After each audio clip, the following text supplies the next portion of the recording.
একেবাৰে গাঁৱৰ পৰা অহা পাছৰ পৰা অকল বিহু গীত টুকাই গীতে গাই থাকিলোঁ কিন্তু এতিয়া মাজে মাজে ভাবোঁ কেলৈ গাবও লাগিব এতিয়া ধৰি লওক আজি আমাৰ চৰ্দাৰ ভূপেন হাজৰিকাদেৱৰ মৃত্যু দিৱস হিচাপে তেতিয়া কিন্তু মই খুব কিবা বিহু এটা গাই থাকোঁ চৰায়ে চিকুণে লীলা ৰহিলা বৰ ধুনীয়া বিহু এটা আছিলে ভূপেন হাজৰিকাৰ হয় নহয় যিয়ে নহওক সেইটো মই কথাতে কৈছোঁ এতিয়া মই আকৌ আহোঁ মই সোণাৰীৰ মানুহ চৰাইদেউ তাত এজন মই সোণাৰী কলেজত পঢ়িছিলোঁ 1975ত মই মেট্ৰিক পাছ কৰিছিলোঁ আৰু 1976ত মই সোণাৰী কলেজত কালচাৰেল ছেক্ৰেটাৰী আছিলোঁ 2 বছৰ তাক এজন ধুনীয়া মানুহ লগ পাইছিলোঁ এজন হ'ল বৈকুণ্ঠনাথ গগৈ তেওঁ আছিলে ভেটেৰিনেৰী ডাক্তৰ যেতিয়া মই কালচাৰেল ছেক্ৰেটাৰী আছিলোঁ সোণাৰী কলেজত তেওঁক লগ পাওঁ কথা পাতোঁ লাহে লাহে গম পালোঁ যে তেওঁ ৰেডিঅ' চেণ্টাৰৰ মানুহ গতিকে তেওঁক মাতি নি মই সোণাৰী কলেজত আমাৰ কলেজ উইকত গান গোৱাওঁ তেওঁ ধুনীয়া গান এটা গাইছিলে ফুল ফুলক ৰ'দৰে ফুল সেইটো মই তেওঁ যেতিয়া মই সোণাৰী কলেজত থাকোঁতে তেওঁ নাম দুলীয়াজান এইবিলাকত আছিলোঁ আৰু মই তাৰপিছত তেওঁ মোক কয় মই এইবিলাক গাম অ'কে তাই বিহু গাবি মোক লৈ লাষ্টত কি হ'ল যেতিয়া জুবিনক লগ পালোঁ জুবিনে এদিন ৰাতি সেইটো মই 93 মানৰ কথা কৈছোঁ 93 92 মই যিটো ভাড়াঘৰত আছিলোঁ সেই ভাড়াঘৰটো কি হয় মানে মোৰ গেটখন ইচ্ছা কৰিলে পাৰ হৈ জঁপিয়াই যাব পাৰে মানুহ আৰু জুবিন সদায় ৰাতি জঁপিয়াই যোৱা মানুহ আছিল সি ৰাতি 12 বজাত লাগে মোৰ ঘৰত খবেন দা কি হ'ল বোলে মই গান এটা গাম নহয় কি গান বোলে বৈকুণ্ঠনাথ গগৈ যে গাইছিলে ফুল ফুলৰ ৰ'দৰ ফুল আপুনি জানে নেকি মই জানো মই তেওঁৰ লগত গাই ফুৰিছিলোঁ ৰাতি 12 বজাত মোক ধৰি লৈ আহিছে এই ষ্টুডিঅ'লৈ আজি গানটো কৰিমেই দুয়োটাই গতিকে এতিয়া সেইকাৰণে কৈছোঁ এই ফুল ফুলক এটা গান আছিলে মই আধুনিক গান সেইকাৰণে গাব বিচাৰিছোঁ সেই গানটোৰ লগত দুজন মানুহক মই লগ পাইছিলোঁ এজন হ'ল বৈকুণ্ঠনাথ গগৈ আৰু এজন হ'ল জুবিন গাৰ্গ গতিকে মই গাবলৈ চেষ্টা কৰিছোঁ তাৰপিছত মই কেইটামান বিহু গাম বাৰু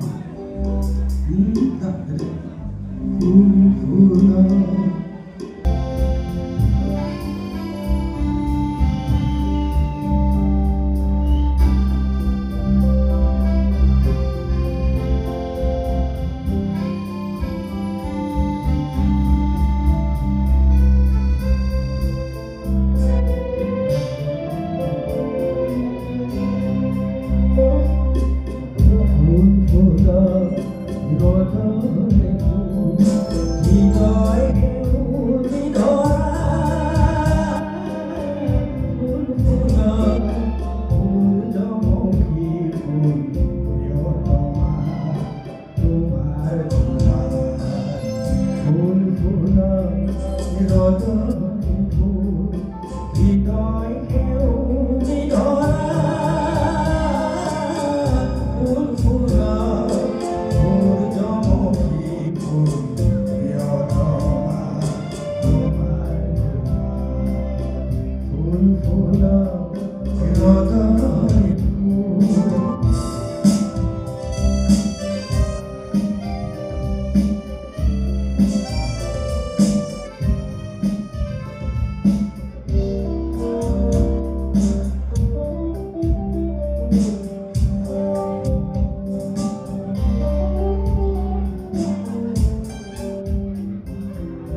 মই জোৰ জবৰহে গাই আছো অকল জুবিন গাৰ্গক মৰম দেই